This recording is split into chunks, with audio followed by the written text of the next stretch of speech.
யாழ் மண்டல விண்ணலைவழி இணைப்பினில் இணைந்திட்ட சிந்தனை ஆற்றல் மிக்க சான்றோர் பெருமக்கள் ஆகிய உங்கள் அனைவரையும் யாழ் மண்டலத்தின் சார்பாக வருக வருக என்று வரவேற்று மகிழ்கின்றோம்.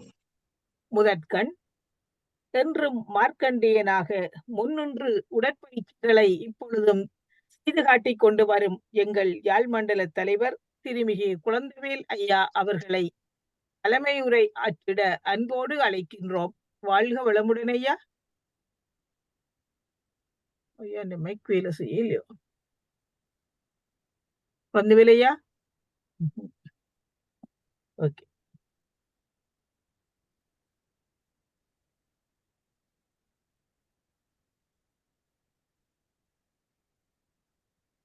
இருப்பு நிலை வெளியாய் இயக்க நிலை விண்ணாகி உருப்பொருள் அத்தனையும் உருவானது அறிந்திட்டேன். உருப்பொருள் அத்தனையும் உருவானது அறிந்திட்டேன். கருப்பொருளே காந்தமாகி கண்டு கேட்டு உண்டு உணரும் திருப்பொருள் மனமாகத் திகழ்வதை உணர்ந்தபின் திருப்பொருள் மனமாகத் திகழ்வதை உணர்ந்தபின் என்கின்றார் எங்கள் தத்துவஞானி வேதாத்ரி மகர்ஷி அவர்கள். இன்று எங்கள் காந்த ஞானியோ நிலை பிளஸ் வித்து பிளஸ் வான் என்ற சிறப்பு தலைப்பினில் சிந்தனை வழங்கிட எம்மோடு இணைந்திருக்கின்றார். பேராசிரியர் முனைவர் மாணிக் ஜேவால் ஐயா அவர்களை நாம் ஒரு சிறு அறிமுகத்தோடு வரவேற்று நிகழ்வினுள் சென்றிடுவோம். சேந்தமங்கலத்தைச் சேர்ந்த பேராசிரியர் முனைவர் ஜேவால் ஐயா அவர்கள் 28 வருடங்களுக்கு மேலாக தன்னை உலக சமுதாய சேவா சங்கத்தில் இணைத்து அருந்தொண்டாற்றி வருபவர். MA MBA கற்ற ஐயா அவர்கள் மனவளக்கலை யோகாவில் DNA-யில் காந்த பதிவு என்ற சிறப்பு தலைப்பில் PhD முடித்துள்ளார். சேந்த மண்டல மனவளக்கலை மன்ற துணைத் தலைவராக விளங்கி வரும்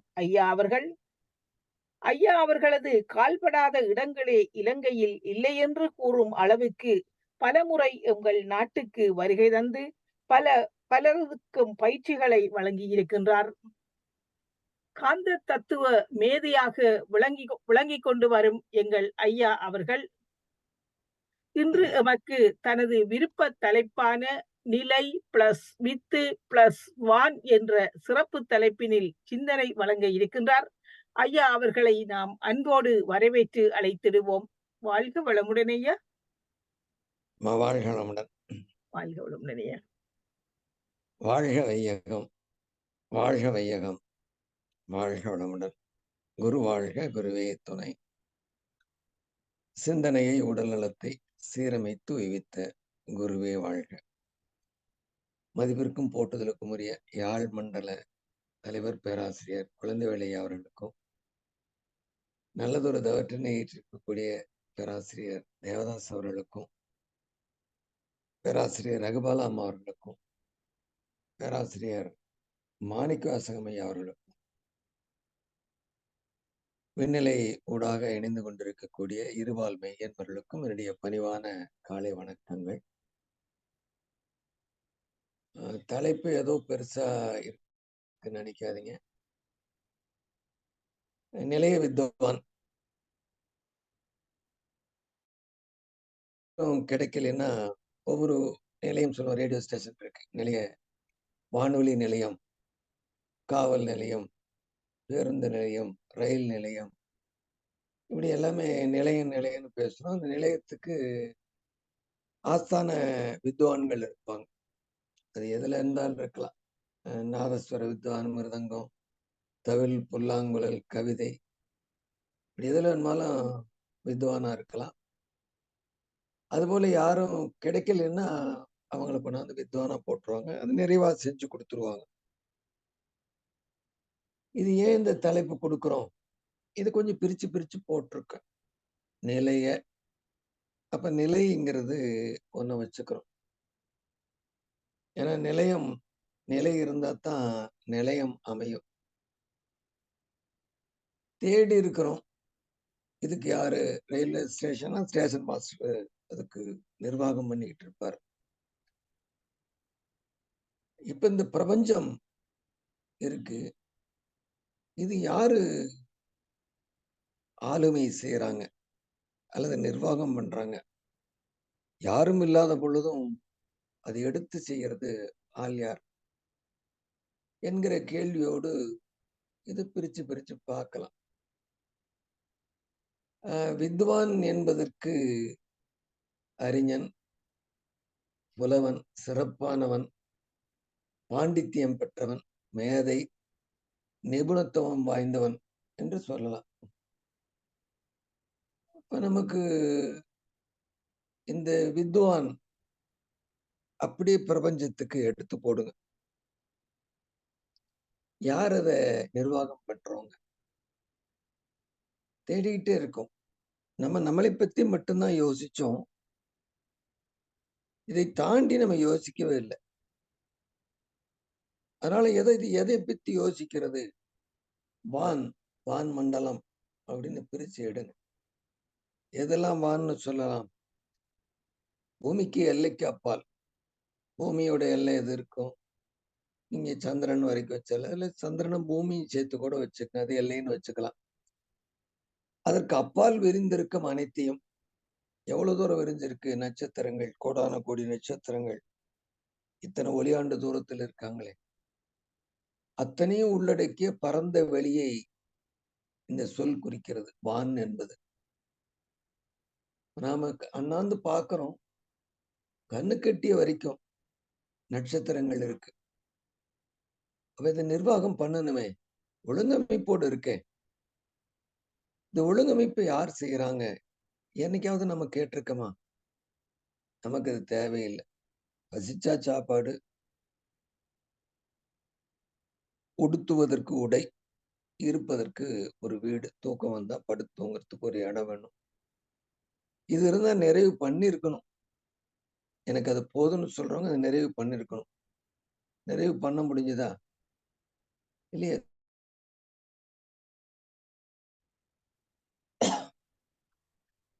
இன்னைக்கு எங்கேயோ உட்கார்ந்துகிட்டு எங்கேயோ பேசுறத கேட்க முடியுதே. யாருடைய ஆராய்ச்சி? அப்ப யாரோ ஆராய்ச்சி செய்யறாங்க. நமக்கு தேவையானதை எடுத்து கொடுக்குறாங்க. எங்க போய் ஆராய்ச்சி பண்ணாங்க? மனதடியில் தான் பண்றாங்க. ஒவ்வொரு ஆராய்ச்சியும் நிகழ்விடம் நம்முடைய மனம்தான். ஆனா மனம் எங்கிருந்து எடுக்குது? வானிலிருந்து தான். வான் மண்டலத்திலிருந்து தான். அது வெளியில இருந்து உங்களை தாண்டி வெளியே வந்துட்டா அது வெளியாயிடுது. அந்த வெளியில இருந்து தான் எடுத்துக்கிறோம். அப்ப இந்த வான் என்கிற சொல்லுக்கு நிறைய அடையாளம் குறிக்குது. வான் சிறப்பு. நிறைய பொருளை விளங்காம விட்டிருக்காங்க. இதுல நம்ம திருக்குறள்ல சொல்லலாம். துப்பார்க்கு துப்பாய துப்பாக்கி துப்பாய தூவும் மலை. இதுல ஏதோ மழைங்கிற அர்த்தத்துல கொண்டு வந்திருக்காங்க. வான் என்கிற வான் சிறப்பு என்கிற அடையாளத்துல வள்ளுவர் சொன்னது அவங்க எட்டுல. இப்ப வேதாத்திரி மகிழ்ச்சியோட பார்வையில இருந்து துப்பார்க்கு, துப்பு நீங்க தேடுறீங்க. இப்போ ஒரு பறக்கணும், துப்பு தேடி அவன் எப்படி பறக்கிறது? செல்போன் எப்படி கண்டுபிடிக்கிறது? அதுல சாப்ட்வேர் எப்படி கண்டுபிடிக்கிறது? துப்பார்க்கு தேடுபவருக்கு துப்புகள் அப்படிங்கிற துப்புன்னு வைக்கிறாங்க. அது ஒரு நிகழ்ச்சி நடந்துருச்சுன்னா யார் செஞ்சிருப்பாங்கன்னு ஏதாவது துப்பு இருக்கும் பாருமா, அதை பிடிச்சிட்டு போயிடலாம். அப்படி துப்பு தேடுபவர்களுக்கு, துப்பு ஆய்வு செய்பவர்களுக்கு தானே துப்பு ஆகி, யாரு? இறைநிலையே. அதாங்க நிலை. நிலையே துப்பு ஆகி ஆய்வாளருக்கு துப்பார்க்கு துப்பு ஆகியது கிடைச்சிடுது. அங்க போனீங்கன்னா அவங்க எடுக்கலாம். வான்மண்டலத்துல இருந்து எடுக்கலாம். அதற்கு என்ன உதாரணம் சொல்றாரு? மலை அப்படின்னு பிரிச்சீங்கன்னா அதுக்கு உதாரணம் மழை போல. நீங்க கேட்கல, அது கொடுத்துக்கிட்டே இருக்கு. அப்ப நீங்க கேட்கறதெல்லாம் அதை கொடுத்துக்கிட்டே இருக்கு. கூகுள்ல நீங்க என்ன கேட்கறீங்களோ அது சரியோ தப்போ கொடுக்குது. ஆனால் இந்த நிலையாகிய ஒன்று நீங்க என்ன கேட்கறீங்களோ வான்மண்டலத்திலிருந்து கொடுத்து கொண்டே இருக்கிறது. இப்ப நிலையும் வானை ஏன் பிரிக்கணும்? நிலை எல்லையற்றது, இன்ஃபினைட். நிலைய அப்படின்னா அப்போ உங்க நிலையம்னா கட்டியாச்சு. செங்கல்லா இருந்து கட்டியா railway station, bus station, bus stand அப்படிங்கிறோம். உந்து நிலையம், பேருந்து நிலையம் அப்படிங்கிறோம். அப்ப இந்த நிலையாக இருக்கக்கூடியது ஒரு நிலையத்தை கட்டி வைக்குது. அதுக்கு பேர் பிரபஞ்சம். இந்த பிரபஞ்சம் முழுவதும் அது கட்டி ஆளுமை செய்யுது. அப்ப இந்த இடத்துல இந்த சிறப்பு நீங்க அறியணும் அப்படின்னு தான் வள்ளுவர் கொடுக்கிறார். வான் சிறப்பு. இந்த வான் எல்லாத்தையும் உங்களுக்கு கொடுத்துட்டே இருக்கு. வான் என்பது வெட்ட வெளி மட்டுமில்ல, எல்லாம் சேர்ந்தது வான் அப்படிங்கிறாங்க. அது 2வது குறள்ல கொடுக்க, வான் என்று உலகம் வழங்கி வருதலால். வான் என்று வெட்ட வெளியாக தெய்வம் இருந்தால் நிலையாக இருக்கக்கூடியது ஒன்று, இயக்கமாக இருக்கக்கூடிய காந்தம் ஒன்று. 2 சேர்ந்து பிரபஞ்ச இயக்கம். உலகம் வழங்கி வருதலால், உலகத்துக்கு வழங்கி வருதலால் தான் அமிழ்தம் என்றுணர பாற்று. இப்பதான் தான் எங்கிருந்து யார் யோசிக்கிறாங்க, அவங்க உணர்றாங்க. அமிழ்தம் என்கிற வார்த்தைக்கு ஒருவரின் உயிரையும் மனதையும் எது காப்பாற்றுகிறதோ அது அமிழ்தம் சொல்லலாம். அமிழ்தமாட்டம் சாப்பாடு இருந்தது பாங்கிறோம். அப்ப அமிழ்தம் என்பது வெறும் சிறப்பு சிந்தனையில ருசியானது, உயிரை காக்கக்கூடியது அல்லது தெய்வத்தன்மையை கொடுக்கக்கூடியதுன்னு சொல்றோம்.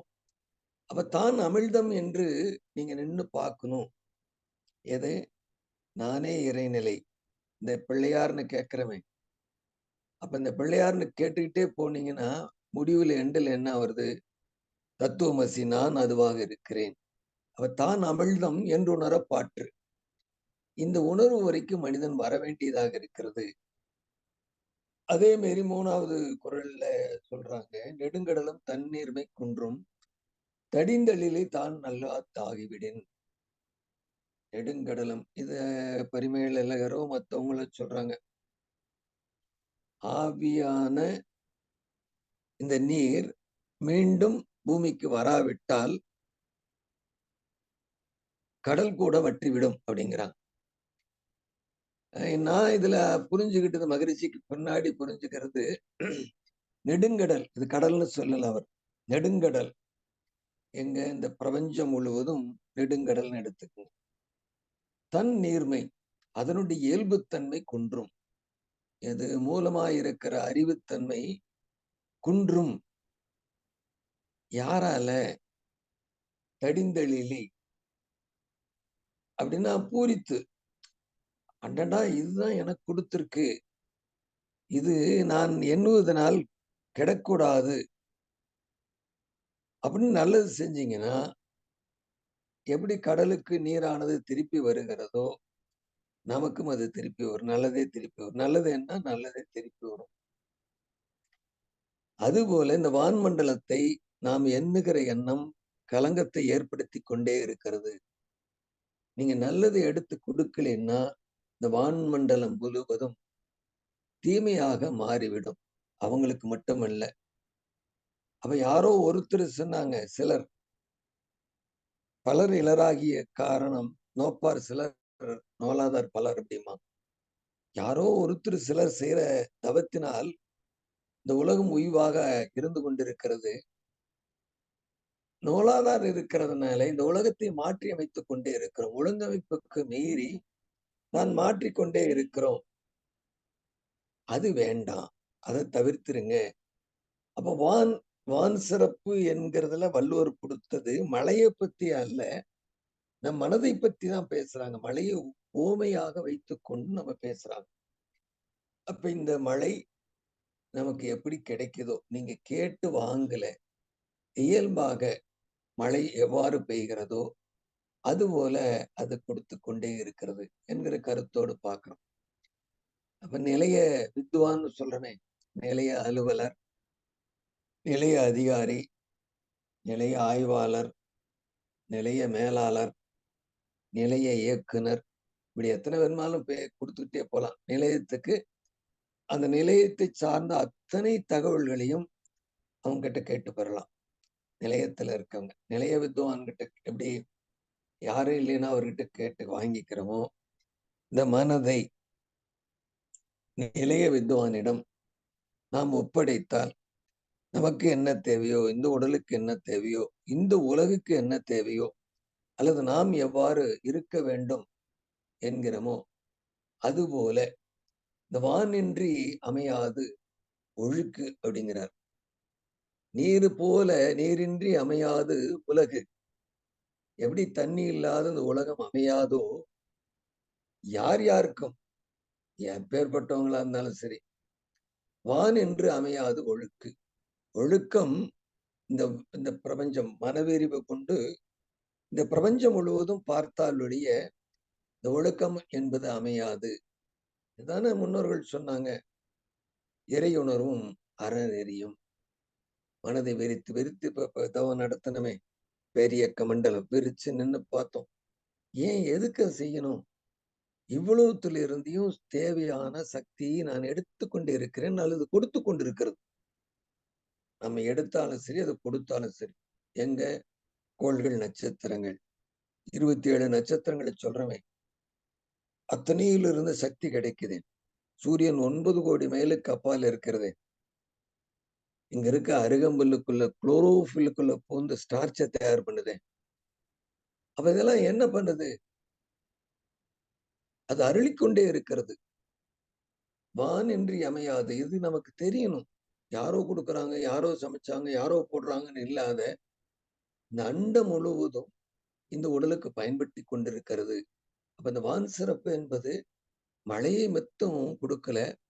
இந்த ஒழுக்கத்துக்கு நீங்க வர வேண்டும் என்றால், இந்த உலகம் ஒழுக்கத்திற்கு வர வேண்டும் என்றால், வான் நின்று அமையாது. மனம் அங்க போய் நின்னு, அடே அப்பா இவ்வளவும் எனக்கு உதவி கொண்டே இருக்கிறது என்கிற கருத்து எப்பொழுது மனிதனிடம் வருகிறதோ, ஒழுக்கம் இயல்பாக அமைந்துவிடும். இல்லை என்றால் சொல்லிக் கொடுத்தது, கட்டி கொடுத்த சோறு கொஞ்ச நாளைக்கு தான் தாங்கும். அது மாதிரி சொல்லிக் கொடுத்தது அந்தந்த நிலை வரும் பொழுது மனம் மாறிப்போம். பாருங்க எவ்வளவு ஞானிகள் பிறந்திருக்காங்க. எந்த காலத்துல சொல்லியிருக்காங்க. 2000 ஆண்டுகளுக்கு முன் சொன்னதை நம்ம இன்னும் புரிஞ்சுக்காத வெவ்வேறு அர்த்தத்துல வச்சிருக்கமே. அதை நமக்கு வேதாத்திரியம் மிகச் சிறப்பாக வெளிக்கொண்டு வருது. இப்ப இந்த வான் நிலையம், நிலையம் அப்படின்னு சொல்லி பிரபஞ்சத்தை எடுத்துட்டோம். இது எப்படி காப்பாத்துது? அதுதான் வித்து. வித்து இல்லாமல் எதுவுமே வராது. அது என்னவா இருந்தாலும் சரி. வித்து இப்ப மனிதனுக்கு வித்து வித்து நாதம். அதே போல 5 அறிவுக்கு இடங்க வித்து நாதம் இருக்கு. 4 அறிவு அங்க வித்து இருக்கு, முட்டையா மாறி போகுது. 4 அறிவு, 3 அறிவு வித்து எப்படி இருக்கு?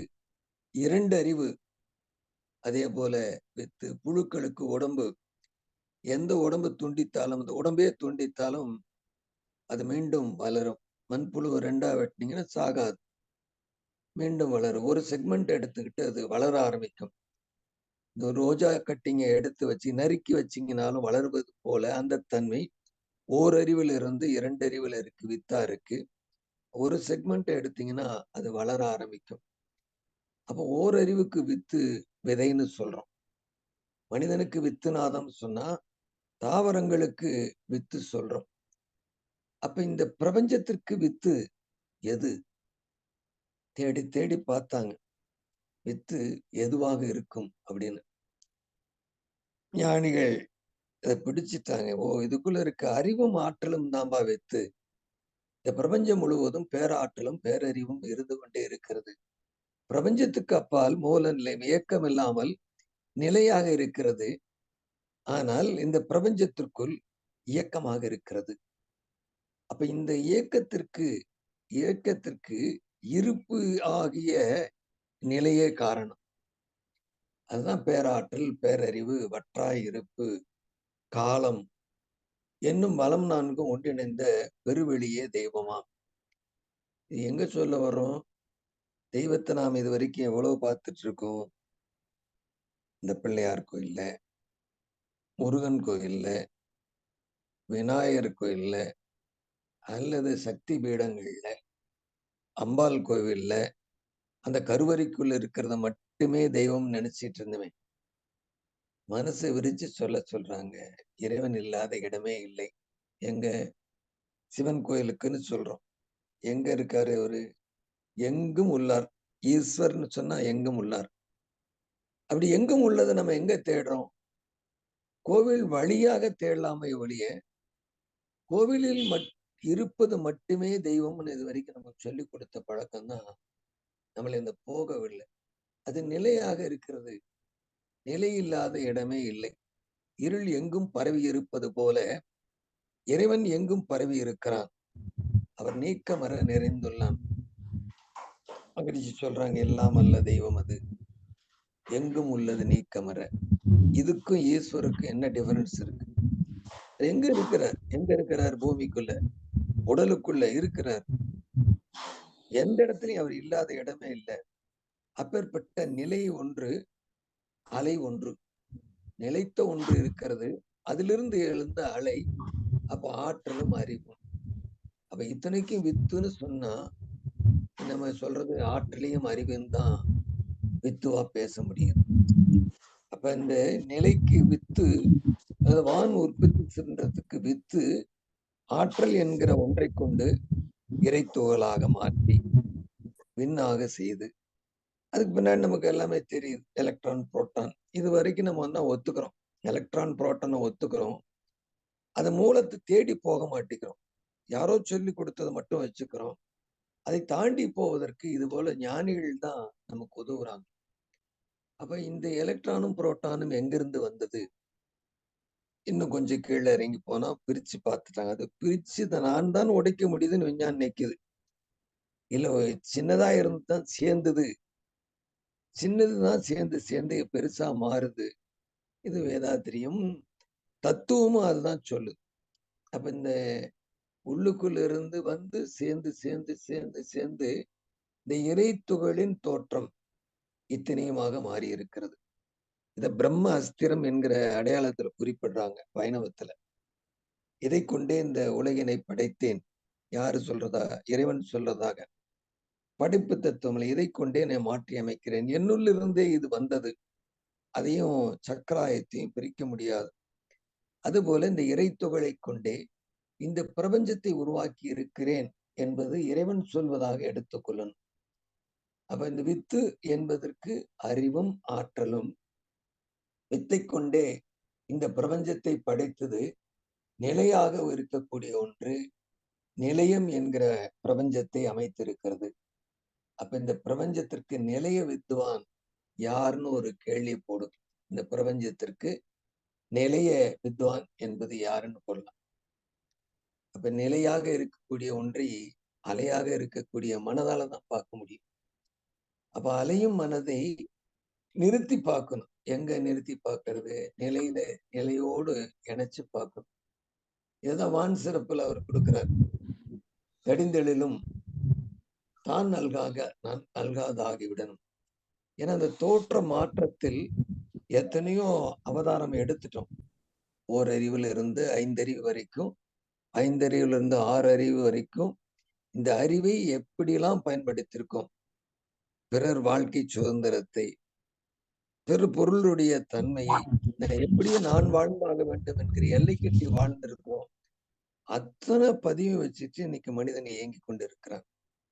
அப்ப இந்த வான்காந்த களம் சிறப்பாக இருக்காது. அப்ப இந்த மனதை கொண்டுதான் நாம இதை அறிய முடியும். அப்ப இந்த மனம் என்பது மூலத்தை தேடி எப்படி போறது? அதுக்குதான் தவங்கத்து கொடுத்துருக்காங்க. எப்படி போறது? ஒடுங்கிய நிலையிலும் போலாம், விருந்த நிலையிலும் எடுத்துட்டு போலாம். அப்படி விருந்து விருந்து விருந்து எடுத்துட்டு போனா அது பிரபஞ்சம் வரைக்கும் விரியும். அதற்கு அப்பால் அது அதுவாக மாறிவிடும்.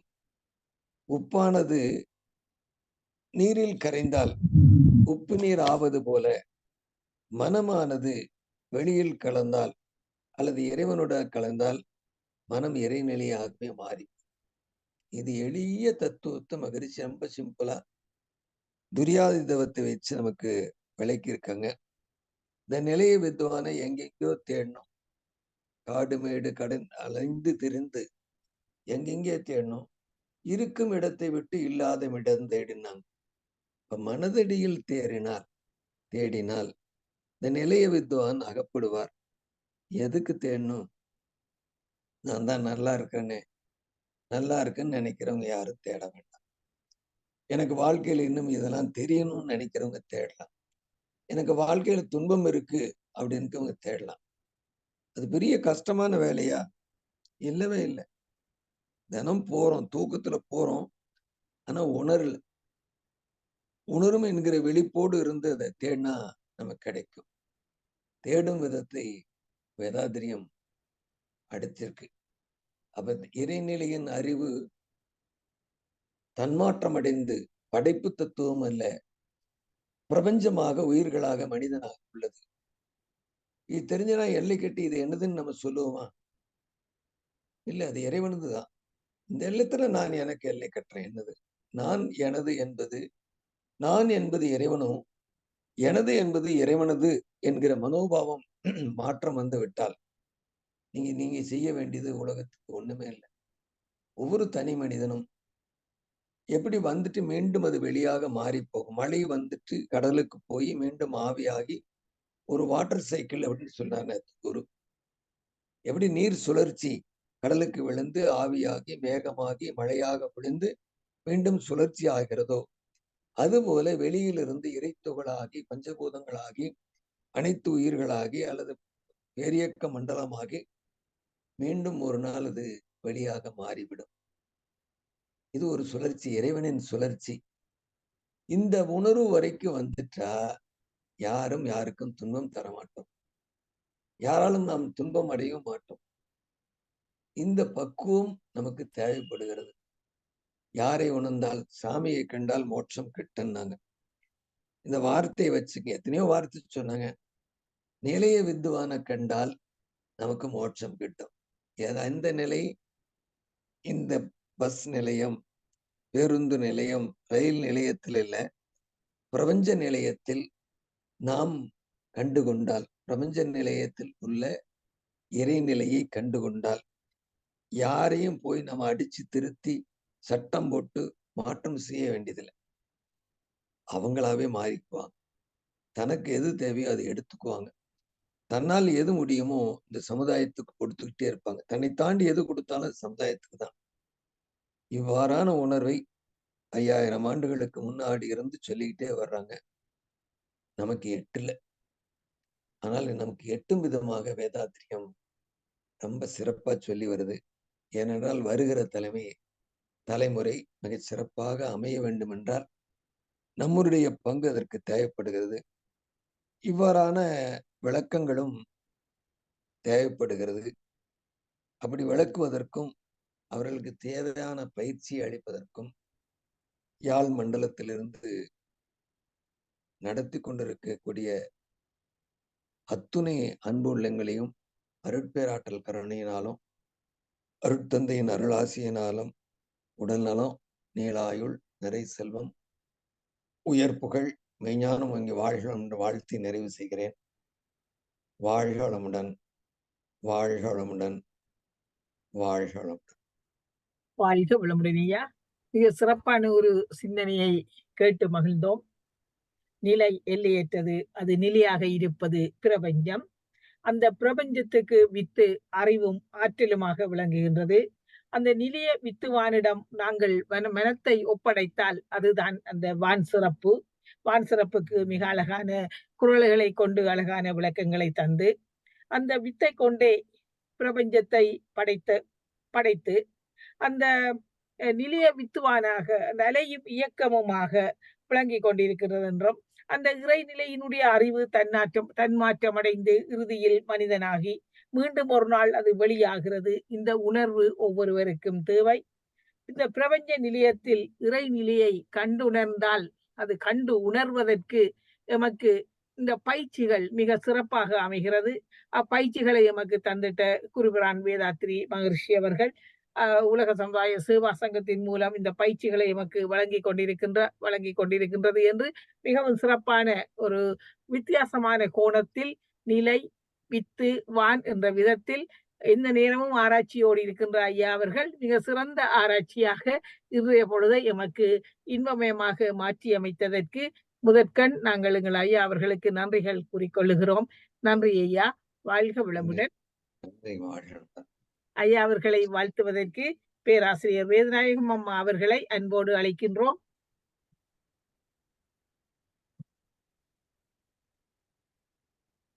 வாழ்க வளமுடன் அம்மா. வாழ்க வளமுடன் அம்மா.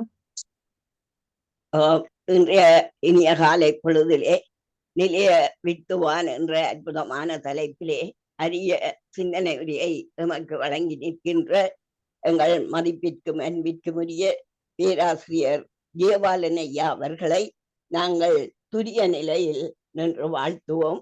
அன்பர்களே, துரிய நிலைக்கு வாருங்கள். பேராசிரியர் ஜெயபாலன் ஐயா அவர்கள் வாழ்க வளமுடன், அவர்களின் உடல் நலம் வாழ்க வளமுடன், அவர்களின் ஆன்மீக தொண்டு வாழ்க வளமுடன், அவர்களின் குடும்ப நலம் வாழ்க வளமுடன். வாழ்க வளமுடன் ஐயா. வாழ்க வளமுடன். வாழ்க வளமுடன் அம்மா. நன்றி அம்மா. உங்களுக்கும் எங்கள் மனமார்ந்த வாழ்த்துக்கள். வாழ்க வளமுடன். தன் கருத்துக்களை பதித்திடுவதற்கு முனைவர் மாணிக்கவாசகம் ஐயா அவர்களை அன்போடு அழைக்கின்றோம். வாழ்க வளமுடன் ஐயா. வாழ்க வளமுடன். வாழ்க வளமுடன். யாழ் மண்டல தலைவர் அவர்களுக்கும், ரகுபாலாமா அவர்களுக்கும், கலாநிதி அமர்வுகளுக்கும், தலைவர் செயலாளர் பொருளாளர் உள்ளிட்ட அத்துணை நல்லுள்ளங்களுக்கும் நமது சூப்பரான ஒரு தலைப்புங்க. எனக்கே ஒரு குழப்பமா இருந்தது. எப்படியோ கொண்டு ஜாயின் பண்ணி விட்டாரு. ஆனா இன்னமும் அந்த சொன்னது கரெக்டு. அது இப்ப கேள்வி கேட்கிறேன். இந்த இணைப்பில் கலந்து கொண்டுள்ள அத்தனை நல்லுள்ளங்களும் வாழ்க வளமுடன். ஐயா, நேற்று ஒருத்தர்கிட்ட டிஸ்கஷன் பண்ணேன் ஜெயபாலையா. வான்காந்தங்கிறது கோள்களின் சஞ்சாரம் மட்டுமேங்கிறார். அது கரெக்டுங்களா? கோள்களின் சஞ்சாரம் வெளியில இருக்கிற வான் உடலை தாண்டி வெளியே இருந்துட்டாரு இது வான்காந்தம் தான். நம்ம ஜீவகாந்தம் வந்து 6 வரைக்கும் இருக்கு, 1 அடி வரைக்கும் இருக்கு. அது தாண்டிட்டு எல்லாம் வான்காந்தம். பிரிச்சு பேசுறவங்களே 2 தனித்தனியா இல்லைங்க. அவர் சொல்றாரு நம்ம பிரபஞ்ச நம்ம சூரிய குடும்பத்தில் இருக்கிற நமக்கு ஒன்லி கோள்கள் காந்தம் தான் வான்காந்தம் அப்படின்னு சொல்லிட்டு வெளியே உடலை தாண்டி நீங்க 1 அடி வந்துட்டாவே அது வான்காந்தம் தான். சரி, சரிங்க. வாழ்த்துக்கள். நன்றி. வாழ்க வளமுடன் ரகுபலமா. வாழ்த்துக்கள். நன்றி ஐயா. வாழ்க வளமுடன். நன்றி ஐயா. வாழ்க வளமுடன். இப்பொழுது ஐயாவிடம் உங்கள் மனதில் எழுகின்ற சந்தேகங்களை கேட்டு நீங்கள் தெரிந்து கொள்ளலாம். வாழ்க வளமுடன். பாப்போம்மா. வாழ்க வளமுடன். நன்றிம்மா ஐயா. வாழ்க வளமுடன் ஜெயபாலையா. அம்மா பாப்பா டீச்சர்மா வாழ்க வளமுடன். ரொம்ப சிறப்புங்கய்யா. காலங்காத்தால எங்களுக்கு ரொம்ப அற்புதமா நிலைய வித்வான்னு கேள்விப்பட்டிருக்கோம். தெரியும், அந்த வித்வான் வாசிக்கிறவங்கள தான் சொல்லுவாங்க அப்படின்னு நினச்சிட்டு இருந்தோம். என்ன சொல்ல போறீங்களா அதை பற்றின்னு பார்த்தா, அவங்க வந்து நிலைய இருக்கிறதுனால ரொம்ப அற்புதம். அதுக்கு உதாரணம் அருமையாக நிறைய எடுத்து சொன்னீங்க. அது நம்மளுடைய அறிவும் ஆற்றலும் தான் அப்படிங்கிறத நிறைய கருத்துக்கள் ஐயா. ரொம்ப சிறப்பு. எங்களுக்கெல்லாம் கொஞ்சம் கொஞ்சம் தெரிஞ்சிருந்தாலும் அதை நல்லா ஆணித்தரமாக அழுத்தமாக எடுத்து ரொம்ப அற்புதமாக சொல்கிறீங்க. ஒவ்வொன்றுமே ரொம்ப ரொம்ப அருமைங்கய்யா. நன்றி. வாழ்த்துக்கள். இருக்கட்டும். அம்மாவை கேட்டதாக சொல்லுங்க. வாழ்க வளமுடன். நன்றி அம்மா. வாழ்க வளமுடன். அன்பர்கள் வேறு யாராவது உங்கள் மனதில் வினாக்கள் இருந்தால் கேட்டு தெளிந்து கொள்ளலாம் ஐயாவிடம்.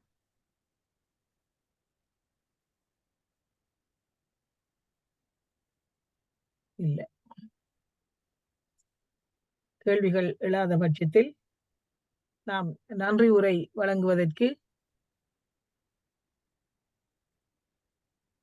கலாநிதி அம்மா. வாழ்க வளமுடன். வாழ்க வையகம், வாழ்க வையகம், வாழ்க வளமுடன். குரு வாழ்க, குருவே துணை. நன்றி மறப்பது நன்றன்று.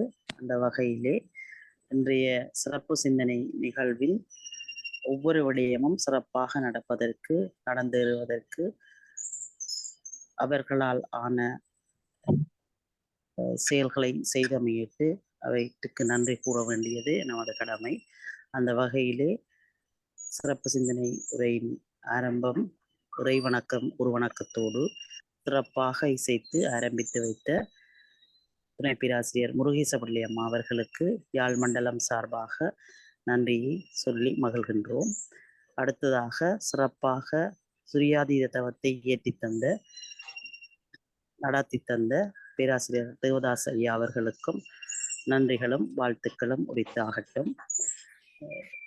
சிறப்பான அந்த சிந்தனை உரையை நிலைய வித்து வான் என்ற சிறப்பு சிந்தனை உரையை நமக்காக வழங்கிய பேராசிரியர் டாக்டர் ஜெயபால் ஐயா அவர்களுக்கும் யாழ் மண்டலம் சார்பாகவும் இணைப்பில் இணைந்துள்ள அன்பர்கள் சார்பாகவும் நன்றிகளையும் வாழ்த்துக்களையும் தெரிவித்து மகிழ்கின்றோம். தொடர்ந்து உலக நல வாழ்த்து இசைப்பதற்காகவும் இருக்கின்ற அன்பருக்கும் நன்றியை தெரிவிக்கின்றோம். அதேவேளை ஐயா அவர்களை வாழ்த்திய பேராசிரியர் வேதநாயகம் அம்மா அவர்களுக்கும் நன்றியை கூறி இந்த இணைப்பில் இணைந்து பயன்பெற்று கொண்டிருக்கின்ற அனைத்து அன்புள்ளங்களுக்கும் நன்றிகளையும் வாழ்க வளமுடன் என்ற வாழ்த்தையும் வழங்கி இந்த நன்றியுரையை நிறைவு செய்து கொள்கின்றேன். நன்றி, வணக்கம், வாழ்க வளமுடன். நன்றி அம்மா. நன்றி அம்மா, வாழ்க வளமுடன். திடீரென்று கூப்பிட்டவுடன் வந்து நன்றியுரை வழங்கியமையும் சிறப்பாக நன்றியுரை வழங்கியதற்கு கலாநிதி அம்மாவுக்கு எமது நன்றிகளும் வாழ்த்துக்களும். தலைவரையா இருக்கிறீங்க நினைக்கிறேன். ஆலியார் ஐயா, வாழ்க வளமுடன் ஐயா. உலகமெல்லாம் பருவமழை ஒத்தபடி பெய்யட்டும், உழவெல்லாம் தானியத்தை ஒப்புடனே பெய்யட்டும், பல மொழிகள் புரிகின்ற பாட்டாளி உயரட்டும், பகுத்துணவில் தொகுத்துணவில் பண்பாட்டை உணர்த்தட்டும், கலகங்கள் போட்டி வகை கடந்து ஆட்சி நடக்கட்டும், கல்லாமை கடன் வறுமை கலகங்கள் மறையட்டும், நல வாழ்வை அளிக்கும் ஞான ஒளி வீசட்டும், நம் கடமை அறவாழ்வில் நாட்டத்தே சிறக்கட்டும், நம் கடமை அறவாழ்வில் நாட்டத்தே சிறக்கட்டும், வாழ்க வையகம், வாழ்க வையகம், வாழ்க வளமுடன். நன்றி. நன்றி ஐயா. இதான் ஐயா எங்கட தலைவர். ஆனா என்னடா உலக நல வாழ்த்துக்கு கூப்பிடுறாங்கன்னு சொல்லாமல் எது வந்தாலும் நான் செய்வேன் வந்து செய்கிறீங்களே ஐயா, உங்களுக்கு நாங்க தலை வணங்குறோம். வாழ்க வளமுடன் ஐயா. நன்றி நன்றி ஐயா. நன்றி, வாழ்கிறோம். நன்றி, வாழ்க நன்றி. நன்றிங்க, வணக்கங்கள், வாழ்க. நன்றி ஐயா, வாழ்க வளமுடன்.